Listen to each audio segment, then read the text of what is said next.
Good afternoon. So this is the continuation of our subject. So let's proceed with European Police, Europol. So the European Union's Criminal Intelligence Agency, so itong tinatawag nating European Police. As of 2007, Europol covers all 27 member states of the European Union. So lahat ng 27 member states, makikita nating state, meron sa mga estado, is saklaw ng Europol. In order to fight international organized crime effectively, Europol cooperates with a number of third countries and organizations. So, cooperates with a number of third countries.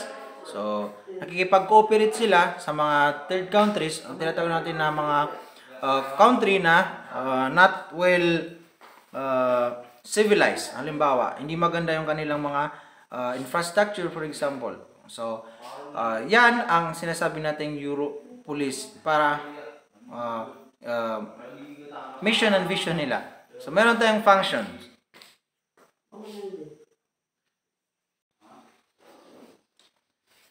So, now the functions of Europol. Europol's aim is to improve the effectiveness and cooperation between the competent authorities of the member states.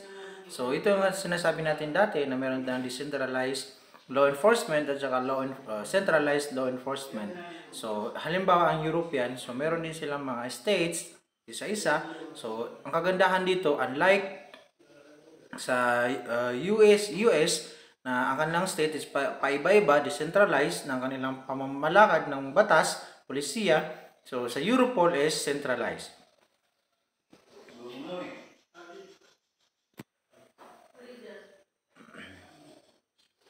Its mission is to make a significant contribution to the European Union's law enforcement efforts targeting organized crime. So, yan yung function ng Europol. Europol has no executive powers. Wala silang executive powers. It is a support service for the law enforcement of the EU member states. This means that Europol officials are not entitled to conduct investigations in the member states or to arrest suspects. So, yun. It means to say, lahat ng officials sa Europol, although they are, nahawakan nila yung mga states, so wala silang karapatan na yung mga officials sa taas na hulihin yung mga kaso. In providing support, Europol with its tools, information exchange, intelligence analysis, expertise, and trainings can contribute to the executive measures carried out by the relevant national authorities. So yun. Still, although they are isa lang sila ng pamamalakad, pero bawat states ay sinasaklaw niya yung kanyang estado. So sila yung nag-implement. Pare-pareho sila ng pangalan, Europol, at saka ng tawag dito, trabaho, ngunit kung dun sa lugar mo, so dun ka lang, wala kang karapatan na pangimasukan yung halimbawa yung isang state to state. Okay. And providing Europol is a multidisciplinary agency comprising not only regular police officers but staff members from the member states, various law enforcement agencies. So, maraming mga kasama ang Europol. It is a multidisciplinary agency kung saan lahat ng law enforcement nila is nakapaloob sa Europol. Katulad ng Philippine National Police, meron tayong iba't ibang police na halimbawa sa HPG, sa Highway Patrol Group, sa Aviation, so sa SAF. Okay. Secondly, Europol helps to overcome the language barriers in international police cooperation.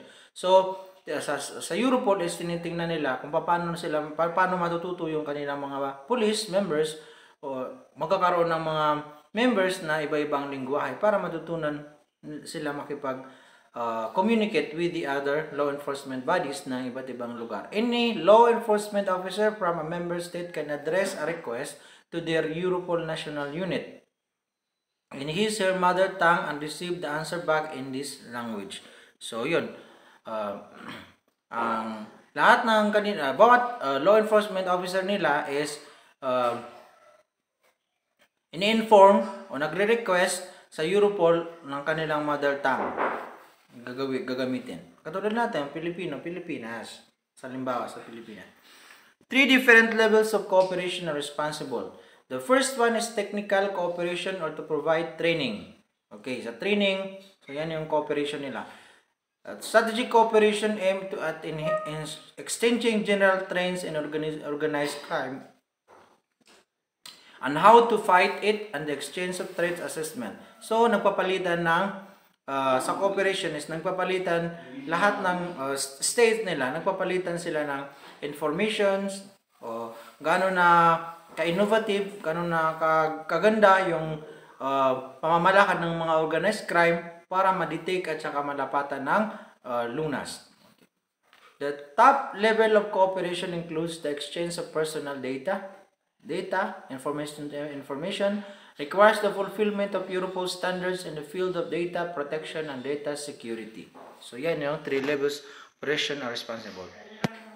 So now let's proceed with the United Nations, an international organization responsible for facilitating cooperation in international law, international security, economic development, social progress, human rights, and achievement of world peace. It has 193 member states. Yan ang United Nations.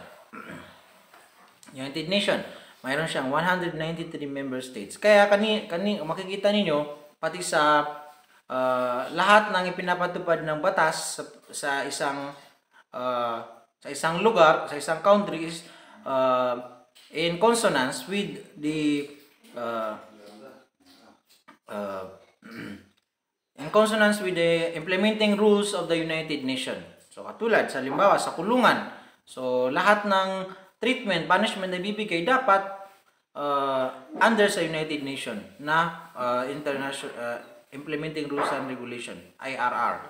So mayroon siyang 193 member state. Always remember, the United Nations headquarters resides in international territory in New York City, with further main offices at Geneva, Nairobi, and Vienna. Remember, ang international territory ng UN is New York City.